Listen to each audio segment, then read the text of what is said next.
Sir నమస్కారం sir. నమస్తే అండి. సార్ అసెంబ్లీ సాక్షిగా నేనున్నంత కాలం థియేటర్‌లో బెనిఫిట్ షోలు పర్మిషన్ ఇవ్వను అండ్ టికెట్ రేట్స్ హైక్ కూడా ఉండని చెప్పిన రేవంత్ రెడ్డి గారు ఆ గేమ్ చేంజర్ మూవీకి మాత్రం టికెట్ రేట్స్ హైక్ ఇవ్వడం పట్ల బీఆర్ఎస్ నేతలు కాస్త విమర్శలు చేస్తున్నారు సార్. అందులో ముఖ్యంగా పాడి కౌశిక్ రెడ్డి ఒక ఆరోపణ అయితే చేశాడు సార్.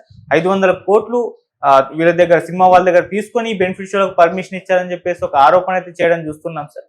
మరి నిజంగా అంటే ఇది ఒక పొలిటికల్ ఆరోపణగానే చూడాలా, లేకుంటే ఇందులో ఏమన్నా ఉండే అవకాశం ఉంది? ఇటువంటి డీలింగ్స్ ఉంటాయంటారా సార్? మీరేం చెప్తారు సార్ దీనిపైన?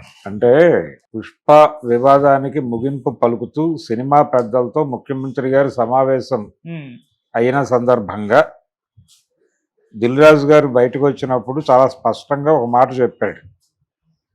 అంటే అడిగారు విలేకరుడు, ఏమడిగారు, అయ్యా బెనిఫిట్ షోస్ ఉంటాయా, రేపు సంక్రాంతి సినిమాలు ఉన్నాయి, అలాగే ప్రైస్ హైక్ ఉండదు అని చెప్పి చాలా స్పష్టంగా ముఖ్యమంత్రి గారు ఫ్లోర్ మీద చెప్పారు. అలాగే ఒక మాట అన్నాడు ఆయన, ఫ్లోర్లో మాట్లాడిన మాట మీద కట్టుబడి ఉంటాను అని రేవంత్ రెడ్డి గారు అన్నట్టుగా ఒక వార్త సర్క్యులేట్ అయింది. కాబట్టి అలాంటి సమాచారం వచ్చింది. కాబట్టి మరి సంక్రాంతికి రిలీజ్ అవుతున్న సినిమాల పరిస్థితి ఏమిటి అని అడిగినప్పుడు దిల్ రాజు గారు ఆయన ప్రభుత్వం వైపున అలాగే సినిమా పెద్దల వైపున ఇద్దరి తరఫున ఆయనే ప్రతినిధిగా వ్యవహరిస్తూ ఆ సమావేశ వివరాలని మీడియాకి వెల్లడించారు.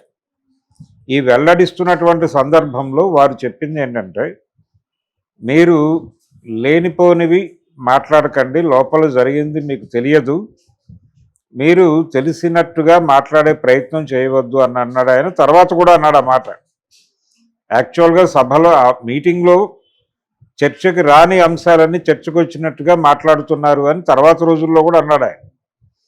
అంటూ ఆయన చెప్పిన మాట ఏంటంటే, బెనిఫిట్ షోస్ ఈ టికెట్ల రేట్ల పెంపు గురించి అసలు చర్చ జరగలేదు, మీరు అనవసరంగా దాని మీద కాన్సన్ట్రేషన్ చేస్తున్నారు అని చెబుతూ ఉంటుంది అనేటువంటి హింట్ ఇచ్చాడు ఆయన. ఓకే. ఈ ప్రాసెస్లోనే ఆంధ్రప్రదేశ్లో వాళ్ళు పవన్ కళ్యాణ్ ద్వారా మొత్తానికి అక్కడ బెనిఫిట్ షోలకి అనుమతులు తీసుకున్నారు, అలాగే ప్రైస్ హైక్ కూడా అనుమతులు తీసుకున్నారు. నిజానికి రేవంత్ రెడ్డి గారు అన్నది కూడా, ఆయన అసెంబ్లీ ఫ్లోర్ మీద చెప్పింది కూడా బెనిఫిట్ షోస్ ఉండవు అని చెప్పాడు. బెనిఫిట్ షోస్కి సంబంధించిన ప్రైస్ హైక్లు ఉండవు అన్నాడు. అంటే ఆ 3 ఆటలు 9:30 show, 1 o'clock show, early morning show, ఈ 3 ఆటలు ఉండవు. ఈ 3 ఆటలకి 1200 చొప్పున టికెట్లు అమ్ముకోవటానికి అనుమతులు ఇవ్వటం లాంటివి ఉండవు అని చెప్పాడు ఆయన. అయితే ఆంధ్రప్రదేశ్ ప్రభుత్వం నుంచి ఆ రోజు ప్రీ రిలీజ్ ఈవెంట్లో ముఖ్య అతిథిగా పాల్గొన్నటువంటి ఉప ముఖ్యమంత్రి గారు ఆయన మొదటి నుంచి ఆర్గ్యూ చేస్తున్నాడు. ఈ రోజున కొత్త ఆర్గ్యుమెంట్ కాదు ఆయన. ఆయన సినిమా పరిశ్రమలో అంటే సినిమా నటుడిగాను రాజకీయ నాయకుడిగాను కొనసాగుతున్న టైంలో ఆయన మేనల్లుడి సినిమా వేడుకకి వచ్చి ఆ సందర్భంగా మైక్ తీసుకుని అప్పటి ఆంధ్రప్రదేశ్ రాష్ట్ర ప్రభుత్వం మీద విమర్శలు చేస్తూ టిక్కెట్ల రేట్ల పెంపు గురించి ఎందుకు ప్రభుత్వాలు ఇంత హడావిడి చేయాలి, డిమాండ్ అండ్ సప్లై అనేది ఉంటుంది, అక్కడ డిమాండ్ ఉంది కాబట్టి ఆ లెవెల్లో నడుస్తుంది అని ఆయన చెబుతూ, ఈ చిన్న ఆర్థిక సూత్రం కూడా తెలియని వాళ్ళు ముఖ్యమంత్రులు అవుతున్నారు. తెలుగు సినిమా అనేది ఈ రోజున ప్రపంచ సినిమాగా మారింది, కొన్ని 100 కోట్లు ఖర్చు పెడుతున్నారు సినిమాల మీద, ఇదివరకట్లా కాదు. ఈ ఖర్చు పెడుతున్న దాన్ని వెనక్కి తీసుకోవటానికి టిక్కెట్ల రేట్లు పెంచుకోవడానికి అనుమతి అడుగుతున్నాం మేము, ఇచ్చే ప్రజలు ఉన్నారు. టికెట్లు కొనుక్కోవడానికి సిద్ధపడిన జనం ఉన్నప్పుడు మీరు పర్మిషన్ ఇవ్వడానికి మీకు వచ్చిన ప్రాబ్లం ఏమిటి అని అడిగాడు ఆయన ఆ రోజు. మొన్న ఫంక్షన్లో ఏం మాట్లాడాడంటే, టిక్కెట్ల రేట్లు పెంపు ద్వారా జిఎస్టీ వస్తుంది కదా ప్రభుత్వానికి, తద్వారా ఆ డబ్బులు ప్రజా ప్రయోజనాలకు వినియోగిస్తాం కదా అని మాట్లాడాడు ఆయన. మాట్లాడిన తర్వాత అక్కడ క్లారిటీ వచ్చిన తర్వాత వీళ్ళు ఇక్కడ అప్లై చేశారు తెలంగాణలో. చేస్తే 9:30 షోకి పర్మిషన్లు ఇవ్వలేదు గేమ్ చేంజర్కి, అలాగే 1 o'clock షోకి ఇవ్వలేదు. అక్కడ 1 o'clock నుంచి మొదలైంది, 9:30 షోకి అక్కడ ఇవ్వాల, 1 o'clock షోకి మాత్రమే ఇచ్చారు. ఇక్కడ అతి కష్టం మీద ఎర్లీ మార్నింగ్ షోకి అనుమతి ఇచ్చారు. ఎర్లీ మార్నింగ్ షోస్ వేసుకోండి అని చెప్పి కొంచెం షోస్ పెంచుకోవడానికి అవకాశం కల్పించారు. ఇక్కడ దిల్ రాజు గారి ప్రాబ్లం ఏంటంటే వరుసగా 3 సినిమాలు ఉన్నాయి. పుష్పకి అలాంటి ప్రాబ్లం లేదు. ఆ దగ్గరలో కనుచూపు మేరలో సినిమాలు ఏం లేవు కాబట్టి సోలో రిలీజ్ అది. దానికి ఆ వెసులుబాటు దొరికింది. దీని పరిస్థితి ఏమిటి? ఈ సినిమాకి ఈ షోసు లేవు, ఈ ప్రైస్ హైకు లేదు. దీంతోపాటు అంటే ఏపీలో కూడా ఈ లెవెల్ హైక్ ఇవ్వాలి. 1200 నుంచి ఎంతకైనా అమ్ముకునే అంత హైక్ ఇవ్వలేదు. 600 లోపే ఏదైనా ముగించమన్నారు. ఇక్కడ కూడా అదే జరిగింది ఆల్మోస్ట్. ఇక్కడ కూడా ప్రైస్ హైక్లు ఏం లేవు, 450 మల్టీప్లెక్స్ల్లో. కాబట్టి జనరల్ ప్రైస్ హైక్కి గవర్నమెంట్ అంగీకరిస్తుంది అనే విషయం అందరికీ తెలుసు ముందే. జనరల్ గతం నుంచి వస్తున్నటువంటి ప్రైస్ హైక్ ఉంది. బెనిఫిట్ షోస్కి విడిగా ప్రత్యేకమైనటువంటి ధరలు లేవు, దానికి కూడా ఇవే రేట్లు వర్తిస్తాయని చెప్పారు. ఆ మేరకు ఆయన ఇచ్చిన మాట మీద నిలబడ్డాడు ముఖ్యమంత్రి గారు. అందుకు ఆయన అభినందించాలి. అలాగే 1 o'clock షోకి పర్మిషన్ అవ్వలేదు, ఎర్లీ మార్నింగ్ షోకి మాత్రమే పర్మిషన్లు ఇచ్చారు. ప్రశాంతంగానే జరిగింది. హీరోలు అక్కడికి వెళ్ళి ప్రదర్శనలు చేయటం ఇలాంటి కార్యక్రమాలు కూడా ఏం జరగలేదు.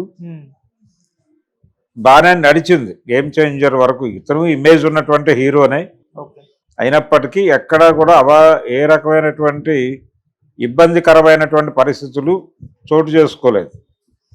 ఇది కండిషన్. అయితే ఈ సినిమా ఇండస్ట్రీ పెద్దలతో ముఖ్యమంత్రి గారు సమావేశమైన తర్వాత ఈ పుష్ప వివాదం, సంధ్యా థియేటర్ వివాదానికి సంబంధించి ప్రభుత్వం కొంత కన్సిడరేషన్తో వ్యవహరిస్తోంది అనే వార్త కూడా బయటకు వచ్చింది. అంటే వీళ్ళు క్లారిటీ ఇచ్చారు.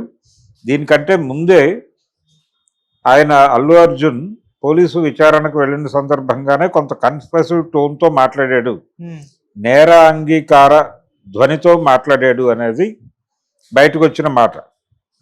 పోలీసులు చెప్పలేదు, ఎవరు చెప్పలేదు, కానీ మొత్తానికి మీడియాలో వచ్చింది అది. అంటే ఏమిటి? ఆయన వీడియోలు చూపించి అయ్యా తమరు ఈ విన్యాసాలన్నీ చేశారని చెప్పినప్పుడు జరిగిన తప్పులో తన వంతు కూడా ఉంది అన్నదాన్ని ఆయన అంగీకరించినట్టుగా బయటకు వార్త వచ్చింది. అక్కడి నుంచి సీన్ మారుతూ వచ్చింది. ఆ మారిన క్రమంలోనే ఆ మీటింగ్ జరిగింది. అది సక్సెస్ఫుల్గానే జరిగింది. ఎవరి పద్ధతిలో వాళ్ళు కన్వే చేశారు సీఎంకి. అయిపోయింది, క్లోజ్ అయింది ఆ ఇష్యూ. ఆ క్లోజ్ అవ్వటం అనే దగ్గర వైసీపీకి చెందినటువంటి అంబటి రాంబాబు గారు ఎన్ని సోఫాలు వెళ్ళాయో అది కూడా చెప్తే బాగుంటుంది అనే మాట వాడాడు. అంటే ఆయనకేదో క్లియర్ ఇండికేషన్ ఉండి కాదు, ముడుపులు ముట్టాయి. నిజానికి బెనిఫిట్ షోస్కి 3 షోస్కి పర్మిషన్ ఇవ్వటం ఇదంతా కూడా ముడుపులతోనే జరిగింది అనే ఒక అభిప్రాయం అంతకు ముందే సర్క్యులేట్ అయింది. అంటే విపరీతమైన లంచాలు ఇచ్చి ముఖ్యమంత్రికి ఈ 9:30 షోస్కి వీటన్నిటికీ అనుమతులు తీసుకున్నారు.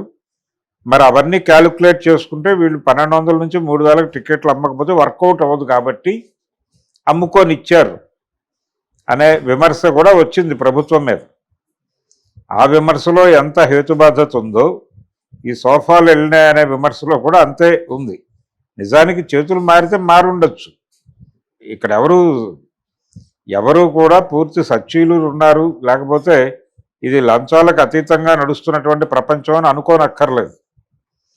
మీరు ఎన్ని సోఫాలు వెళ్ళాయి అని అంబటి రాంబాబు మాట్లాడేటంటే వాళ్ళ ప్రభుత్వం నడిచినప్పుడు వాళ్ళు ఏదైనా పని చేసి పెడితే మరి అప్పుడు కూడా సోఫాలు తీసుకున్నారా అనే ప్రశ్న అడిగితే ఏం సమాధానం చెప్తాడు ఆయన?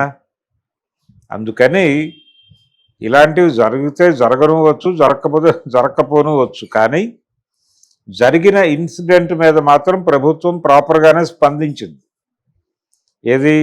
ఆ సంధ్యా థియేటర్ ఇన్సిడెంట్ మీద.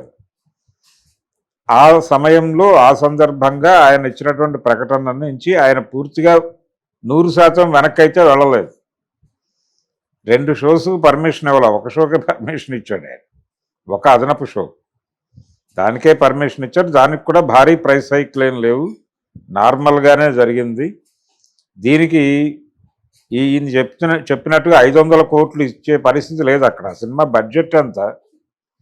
సినిమా బడ్జెట్ ఎంత, పైగా 2 తెలుగు రాష్ట్రాలు లేవు, ఒకటే. తెలంగాణలో 500 కోట్లు లంచం ఇచ్చి అంత సంపాదించుకుంటారా? మినిమం కామన్ సెన్స్ కదా అది.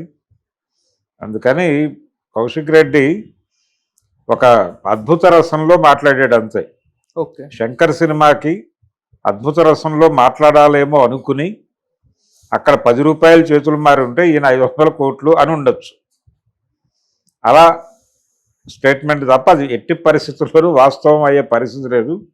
ఇలా ఒక్కొక్క రాష్ట్ర ముఖ్యమంత్రికి 500 కోట్లు ఇచ్చుకుంటూ పోతే ఏమైపోవాలి? ప్రొడ్యూసరు హీరోల రెమ్యూనరేషన్ 300 కోట్లు ఇచ్చారంటేనే గగ్గోలు పెట్టింది కదా ప్రపంచం మొన్న. అవును. పుష్ప 2కి 300 కోట్లు ఇచ్చారనే సమాచారం బయట పంపైనప్పుడు జనాలందరూ కంగారు పడ్డారు కదా, ఇవేం డబ్బులు, ఇవేం రేట్లు అని. అలాగే ఆయనకు 200 కోట్లు ఇచ్చారని మాట్లాడుకున్నారు సుకుమార్కి. ఇదంతా బయట జరిగిన ప్రచారం మాత్రమే. వాస్తవం అయి ఉంటుందా? ఆ సినిమాకి 300 కోట్ల కంటే అయ్యే అవకాశం లేదు. ఓకే. ఏది వాళ్ళు 600 కోట్లు అలా ప్రొజెక్ట్ చేశారు, కానీ మ్యాక్సిమం 300 లోపే అయి ఉంటుంది దానికి ఖర్చు. ఆ 300లో వీళ్ళ రెమ్యూనరేషన్లు అవన్నీ ఈ షూటు ఇతర ఖర్చులు తర్వాత క్యాలిక్యులేట్ చేయాల్సిన విషయాలు కదా. కానీ 300 కోట్లు అతనికే ఇచ్చినట్టుగా ప్రచారం జరిగింది అంతే. ఇలాంటి స్పెక్యులేషన్స్ సినిమాల చుట్టూ అనేకం జరుగుతాయి. ఓకే. అలాంటి ఒక స్పెక్యులేషన్ ఇప్పుడు కౌశిక్ రెడ్డి గారు 500 కోట్లు గొడవ.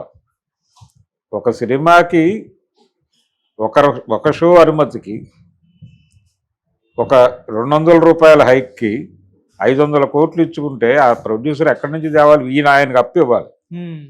కౌశిక్ రెడ్డి దిల్ రాజు గారికి ఇస్తే దిల్ రాజు గారి ప్రేమతో తీసుకెళ్లి రేవంత్ రెడ్డి గారికి ఇవ్వాలి తప్ప విడిగా అది సాధ్యమయ్యే వ్యవహారం కాదు. ఓకే. మినిమం కామన్ సెన్స్ ఉన్నవాడు ఎవడైనా సరే ఆయన ఆరోపణ చూసి నవ్వుకుంటారు తప్ప